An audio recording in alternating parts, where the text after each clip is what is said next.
Pinatunayan ng Dallas Cowboys ang kanilang lakas sa larangan ng negosyo matapos itanghal ng Forbes bilang pinakamahalagang sports franchise sa mundo na may halagang umaabot sa $13 billion.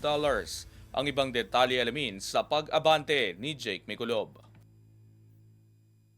Muling itinanghal ang Dallas Cowboys bilang pinakamahalagang sports franchise sa buong mundo matapos itaas ng Forbes ang halaga ng koponan sa $13 billion. Ayon sa pinakabagong tala ng Forbes, umakyat ng 29% ang valuation ng Cowboys mula noong nakaraang taon, sapat upang mapanatili ang posisyon bilang world's most valuable sports team sa ikasyam na sunod na taon mula 2016. Bagamat 3 dekada nang hindi nakakarating sa Super Bowl, nananatiling dominante ang Cowboys sa aspeto ng kita at brand power, isang realidad na tinatanggap na ng maraming taga-suporta. Malaki ang papel ng AT&T Stadium sa patuloy na paglago ng halaga ng prangkisa na kumikita hindi lamang sa laro kundi sa premium seating, sponsorships, concerts at iba pang major events sa buong taon. Dagdag pa rito, ang The Star sa Frisco, ang training facility ng Cowboys na naging sentrum pang ekonomiya, may kasamang restaurants, retail stores, tours at event spaces na patuloy na nagpapalawak ng impluwensya ng prangkisa lampas sa football. Malaki rin ang kontribusyon ng global merchandise sales mula jerseys hanggang collectibles na patuloy na mabenta sa buong mundo anuman ang naging resulta ng season. Ang America's team branding na unang sumikat noong dekada 70